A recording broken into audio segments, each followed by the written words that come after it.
before payola was banned in the state, people were paying DJs. Can you enforce your neighboring rights? How does that impact mechanical rights? Neighboring right is associated with whatever you create.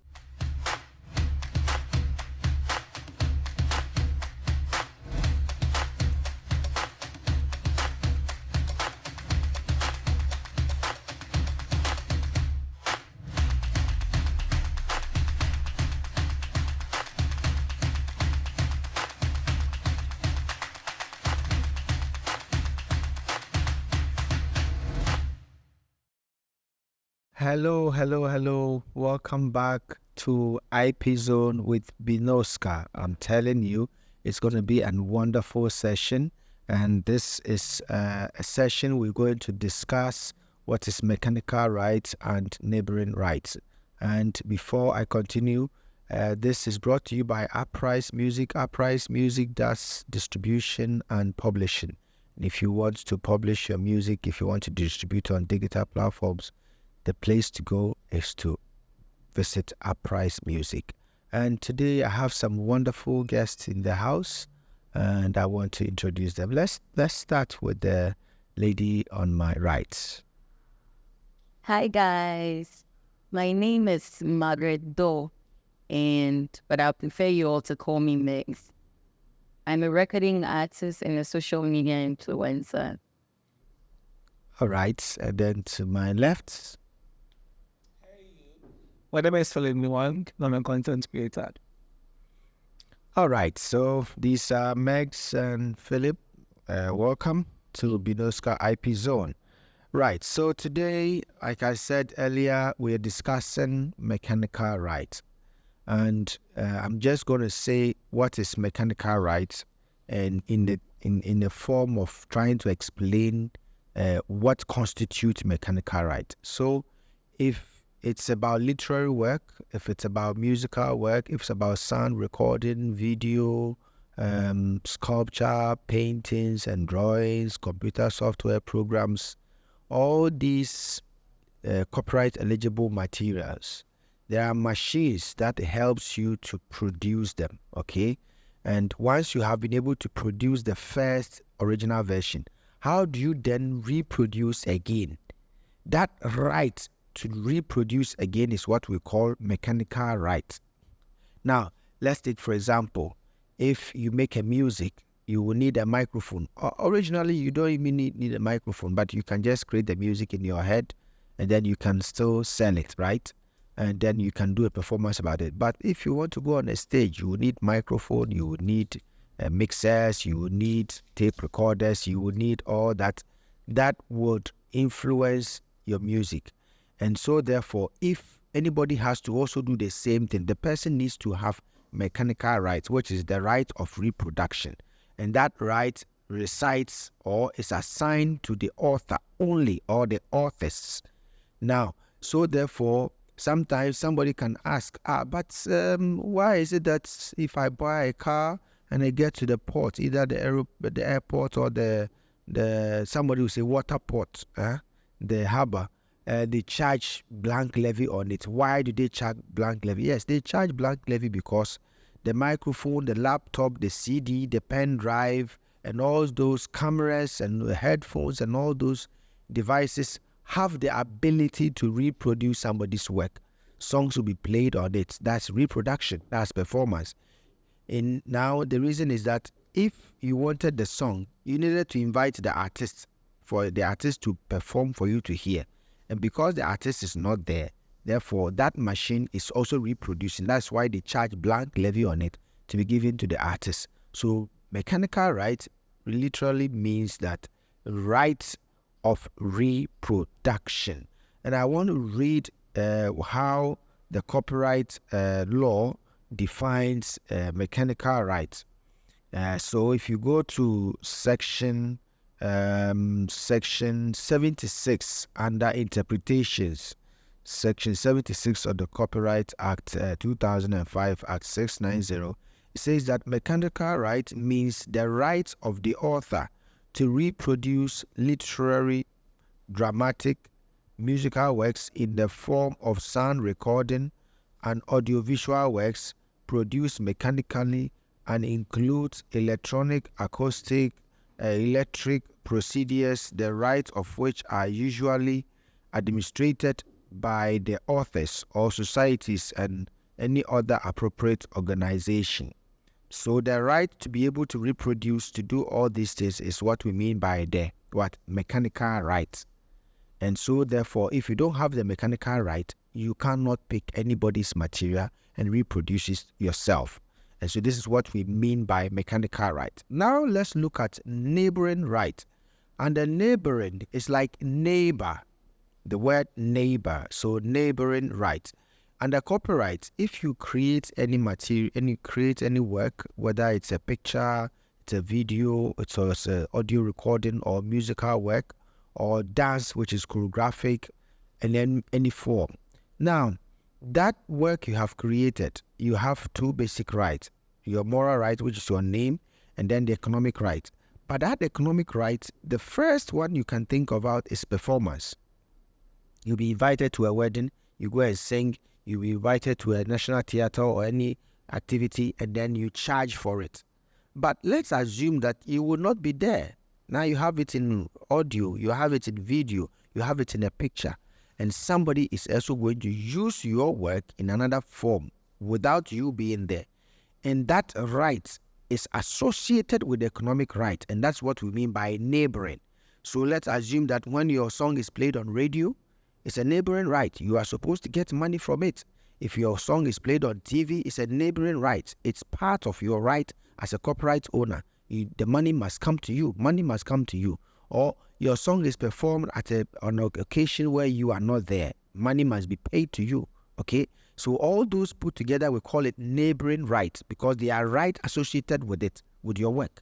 Let's take, for example, a company is doing an advert and then they decide to play your song for their adverts. They have to pay you because it's your right. Okay? If they have to invite you to come and perform, I'm sure you would charge. Even if you want to go for free to go and perform, that is your right. It is only you that have the right to perform it. But once they are performing it without you, then it's a neighboring right. They have to pay you. They have to pay what is due you. And so therefore, if let's assume that your music or your picture features in somebody's video, somebody's making a video and then your video also appears in it. Sometimes I see it on Facebook and people say, we don't own rights to this. They say a disclaimer, I don't own the right in this video. And no. Whether you put a disclaimer there or not, if the person takes you to court that you have not paid any money to him or he has not authorized you to use it, the court will listen to the person, okay, because it's a neighboring right. It is their right to get the economic right from it. So if nothing is coming from them and you are saying that you have put a disclaimer, the law only says that for the purpose of news, the purpose of entertainment, and you have not registered a company that you are a news broadcaster. I've seen a lot of people on Facebook also, this is news. You have no company, you have no business that shows that you are a registered entity and therefore you have the right to grant news. Once you do that, you are infringing on people's rights. And so therefore you must understand that whoever that made that song or that video, that picture must also leave. Now there is even one issue where I heard an artist or somebody, a very beautiful lady was dressed in the Ghanaian kente cloth, and then she holds some beautiful calabash and they took a picture and they wrote on top, "Welcome to Ghana." And that's about 15, 20 years ago. And the lady has grown up and she said she didn't even get one cedi out of that. But you walk in town, you meet traffic lights, people have printed the picture. In fact, these days they've even enhanced the picture, lovely. Put so many nice designs on it and they say, "Welcome to Ghana, we are selling 150 Ghana cedis." When the person in the picture is not getting anything, what do you think? It's a neighboring right. The person must get money. After all, if he had not been designed and to take that picture, would you have gotten that picture to stand in traffic light and then be selling? It's not possible. So we all have to understand that neighboring right is associated with whatever you create. Now, one of such neighboring rights is that you have taken a picture. You have not authorized anybody. And then they take that your picture and design a t-shirt and they are selling the t-shirt. One, the t-shirt is not for you. You did not authorize them to use your picture. And they are using your picture and designing t-shirt and selling. That is wrong. It's a neighboring right. It is a right that you alone should be able to do that. And so therefore, before they can do that, they need to ask permission from you so that you can also get some money. You see, copyright law is a business. It's an investment. Once you're able to create something, it's supposed to benefit you for your lifetime and also 70 years after your death. So it's like it is a property to your children, your children's or your grandchildren, or whoever that you chooses to be your benefactor, okay? Or it's your estate. So it's your property. So you can even write it in your will. You should write it in your will that this my song, when I die, the royalties should go to this person. This my video I made here, the royalties should go to this person. You should be able to do that. And that is what we mean by neighboring right. So if it appears in a movie, we call it synchronization. It has synchronized in somebody's video or movie. And so therefore you must get money from it. We're here in Ghana when an artist, I think, I've forgotten his name. There was one movie that was shot in Hollywood and his song appeared in it. He was so happy. He said, I've gotten money. Why? Because his works has synchronized in it and it is neighboring right. In fact, they need to pay and they will surely pay. We were here when Bamfo sued Drake in US for using 5 seconds or 10 seconds or 15 seconds of his work in a music where he has not gotten permission. And there's lots of neighboring right issues. I mean, you cannot use anybody's work when you don't have right over it because it is their neighboring right. It is part of the right they owe in the copyright. It is not only against production, it is not only against performance, but if you pick the material and you use it in any other form without permission from the author, it's a neighboring right. It's part of the right they owe in the work. And so therefore, people should understand. And so if you are watching me, you are listening to me, before you pick somebody's work and you want to transform it to do something else, think of neighboring right. The person has got a right in it. And if you don't want to face any legal action, make sure you have got a written permission. I mean a written, not just a verbal, because the person might change his mind. But if it's a written permission and there are witnesses to show, then it means anytime cases arise out of court, you can be able to produce that document to say that indeed I had gotten authorization before I did this work. So don't make the mistake before you want to go and correct it. Some people will say, oh, I want to do a cover version of Kwame Eugene's song, or Burna Boy, or Stone Boy, or Shatawale, or whatever, Kofi Kenata, or Patience Nyako. Then you finish the cover version. Then now you are chasing them to give you authorization. No, you have wasted your money. If they don't give you authorization, you can never release it. If you dare do, I'm telling you, this is Bnoskka, you will face the legal consequences. If the person does not listen to you, if he doesn't mind you, it is free. Now, I want to chip in some aspect of what we call look-alike. It is part of the neighboring right. Now, imagine you were born and you look like Kwame Eugene, or you look like Shatawale, or you look like Sarkodie, or you look like Stone Boy, or Burna Boy, or Wizkid, or what, Davido, or Ed Sheeran.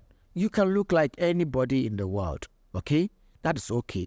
As part of their neighboring right, you cannot use the fact that you look like them, we call it look-alike, and then begin to perform their songs in their name. It is wrong. As their neighboring right, you don't have that permission. You don't have that authorization. The fact that you look like them or you can sing like the person, you don't have the right to do that because it is their neighboring right. It is only them that have the power to be able to perform their songs. So if you look like them, it's okay. There's nothing wrong with it. Sometimes there is even a research which has been published. The title of the research is called Celebrity Worship Syndrome. Okay? People try to imitate how celebrities dress. They make up themselves, cut their hairstyle, or make their hairstyle or hairdo to fit like that celebrity. It's okay. But the moment you want to use that same looks or look alike to sing their songs, perform it at programs or whatever, I'm telling you, if they take you to court, you will face the legal consequences for that.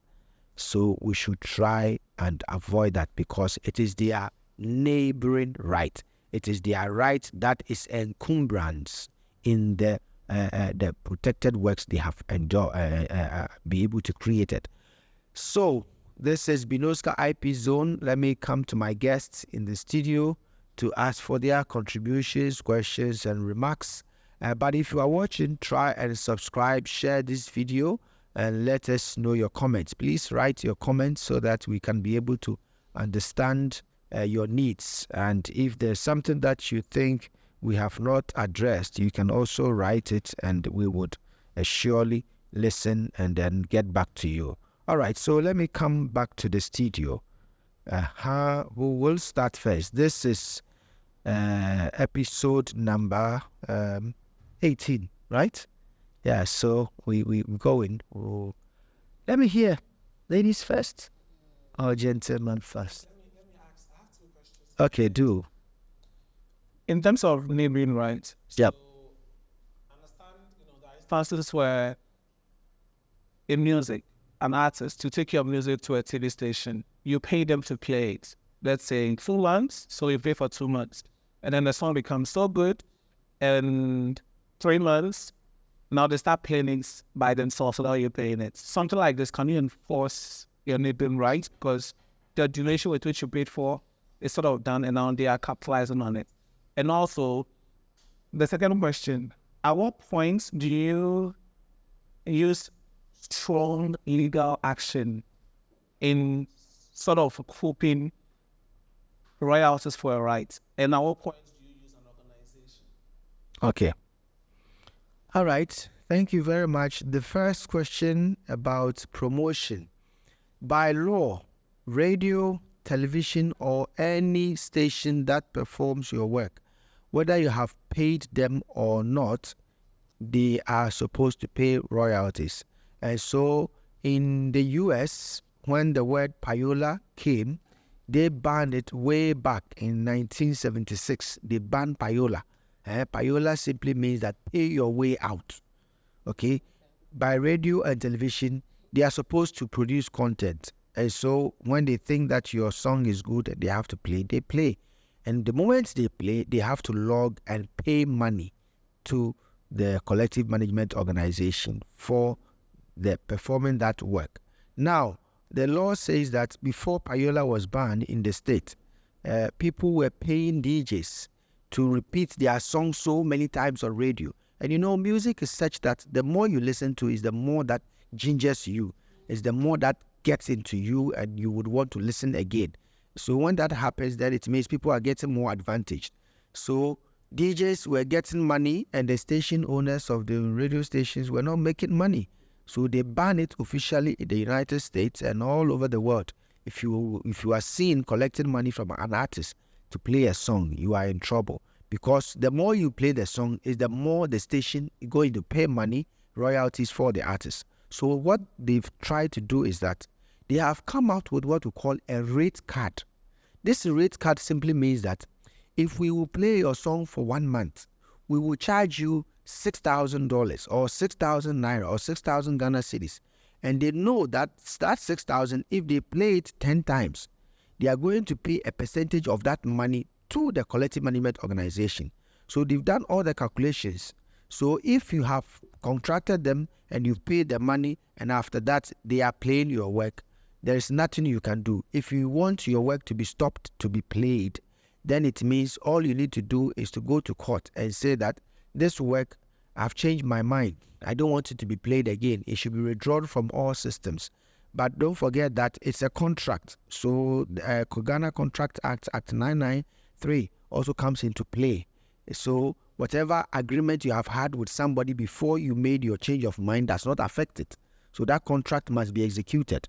It must expire before your declaration will take effect. So if they are playing beyond the time you pay them, it's okay. They will still pay royalties for you. And I'm sure you should rather be happy instead of thinking of stopping them. But if for any reason you think you want to stop them from using your work, why not? You have every right to go to court. This one, you cannot walk into the station and demand that they stop. No, it is only a court order that can grant that injunction. So you apply to the court, you pay money, and then they will listen to your case and give the justification why you want them to stop playing it. Then it will be heard. On the second aspect of at which point do you enforce your right through your right of collecting royalties through you personally or through a collective management organization. Now, by law, an artist would not be able to go round to every radio station and be going to collect money. I heard you played my song yesterday, so give me the money, I'm here. No, the law says that there should be a registered company which is licensed by Copyright Office with a license we call Collective Management Organization, for short CMO, or Performance Rights Organization, PRO. If you go to London or UK, that's what they call it. So now, the Performance Royalty Rights Organization or Collective Management Organization, they are the only institution mandated by law to be able to go and task radio stations, events, places, churches, mosque, anywhere that music is performed, including the stadia and everywhere, in the buses, in the aeroplane, in the taxis, wherever your music is played, they are the only people are supposed to go and collect money for you. But if you have assigned your right to them, that is when you can take the collective management organization to court, that I have assigned my right to you to collect royalties for me. Why am I not getting money when people are playing my song on radio? Then the court will now listen to your case, prove the document you signed with the collective management organization to show that you are indeed a member, and why they are not paying royalties for you. The court will then ask them to do the needful, and that is what it means by that. But beyond that, an individual cannot go on the street or to any place and demand that you have played my work, I need money. The law does not permit that. Right. Right. So, Bnoskka, my question is then, with advancement in technology, Yeah. how can we now manage, how does that impact mechanical rights and labeling rights with the new introduction of the AI and the blockchain technology? Yeah, it's fantastic. Now, with advancement of technology, I remember 2012, 2011, I went to Nigeria when I was doing my master's, to find out how they collect royalties. And I found out that at that time, they had employed, and that's about 2008, 2007, thereabout, they had employed NSS, they call it National Service, NSS, NYPD. They've employed 250 in Lagos. They sit down with radio, small radio and a headphone. They are listening. If a radio station plays a music, they write the name of the song, and then they will log. Then they wait. They finish at 7:45. Then they write 7:45. Then you have to calculate how many minutes did they play. You see total 3 minutes 15 seconds. Yes, they were doing that. But with the advancement of technology, these days all you need to do is just buy the software. Download the software and put it on your FM station and get a little computer. You to be able to log onto every song that is played. I'm sure there's even one app somebody has created called Shazam. Once you play any song anywhere, once it's on the digital stores, Shazam will just listen with your microphone on your mobile phone and will say, oh, this song is from Mex, or this song is from Phillip Neewhang. And that's technology. Now, with the issue of artificial intelligence, these days, you can even tell an artificial intelligence app system to create a song for you by giving it the words or even suggesting the melody, and the rest will be done automatically, because artificial intelligence systems have learned human way of life, human way of living, and therefore those algorithms have been put in place to be able to understand how you would wish to create a happy song or a sad song or a funeral song or a wedding song or birthday song or whatever. And once that is done, once you create it, the artificial intelligence was created by somebody through a computer software code, which is also copyright. And their right is that once you want to sign to use the artificial intelligence, as part of their terms and conditions, you must agree that you are a third-party user, and therefore they have a right in whatever you use the app for. So we are yet to find out how, when these things become commercially big viable, be able to know how they will share royalties and split. But for now, I have no idea. I hope to see what will become of that in the future.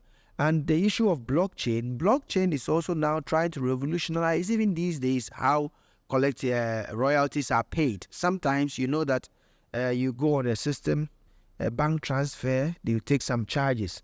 Blockchain will be able to give you another means through where your royalties can be paid through one system, maybe in Jamaica, and then all of a sudden the money can come through without any kind of intermediary charges and all that. And I'm sure it's an avenue people can also research into it to help us with our neighboring right in terms of how we collect royalties. Any other question from the audience too? I want to ask one final one. Yes. The process of collecting mechanical rights, is it different for a solo artist, an independent artist and an established artist? Okay. If I understand established artists, meaning like somebody like Burna Boy, Shatta Wale, Stone Boy, Kofi Kinata, like that. Oh, there is no difference. It is just that the artist has to decide, I want royalties. So therefore, you have to assign your right to a collective media organization or a performance rights organization, like I said in UK. Once you do that, it means money will be collected and then be given to you. But if you don't assign your right to any organization, yes, they will still go ahead and collect royalties on your behalf. The law says that they should put that money into what we call black box. And the money will be there, but it will not be there forever for you. At a point in time, the law says that after 5 years, 10 years, they should take the money and redistribute it to the people who are already in the system, even though it's not for them. So it is to your disadvantage. But as an individual, like I said, you cannot be going around to be collecting royalties. It is only established organizations that can do. Yes, let me listen to you. How does an emerging artist look at that news on games or copyrights? We are seeing in our landscape that it's tougher for emerging artists to get to mainstream. I'll make an example. Ghana, country I've always visited. Okay. I was telling my cousin that we have had high stars for almost 2 decades. That's in the case of Nigeria. Like you talk about popping artists, sometimes we're like really real, but right now doesn't have a song popping. When Ghana, that's on the case. If somebody needs 4 years and come back, getting them more power. So how can copyright, sort of make a measure that is in ways? Thank you very much. Right, that's a fantastic question and a big one. Right. Now, as an emerging artist, what I would want you to understand is that everything you create, whether music, movie, picture, or whatever, it is your right and it is your intellectual property. It means it's the creativity of your mind, which is a property like your car, your house, and everything. It is up to you to want to fight whoever that use it without getting you money, and it's up to you to let it go, or it's up to you to even assign your right to PRS or CMO to collect royalties on your behalf. It's all about you. In fact, there's even a new music business industry we call promote and later think of money. So people think that, no, they don't want to ask for royalties anywhere. Please use my song, share. Just use. If you make CDs and sell, and when I become big, like you are saying, Wizkid is big, then I want endorsement deals. I want to be on a product that will bring me money. And that is how people are thinking. So if you're an artist, for an emerging or upcoming or whatever, underground or whatever, I see you as an artist. All you need to do is to make sure that your target audience understand what you're doing and communicate to them how you want them to also take you for that purpose. Because we've heard about Ed Sheeran. He had no producer. He had nothing. He, with his guitar, he was playing on Facebook. He was playing on the digital platforms. And he became big. They're getting money. And that is how industry works. It's an individual affair. somebody's car will be missing and you will decide not to make any noise about it. Somebody's car will be missing and the whole world will know that my car has been stolen. Right, so this is how time will allow me. This is Bnoskka IP Zone, brought to you by Apprise Music. Apprise Music does distribution and publishing. And this is episode 18. And I'm so happy that you all came. I'm telling you, wonderful. We'll meet again. Subscribe, share, and follow. This is Bnoskka. Thank you.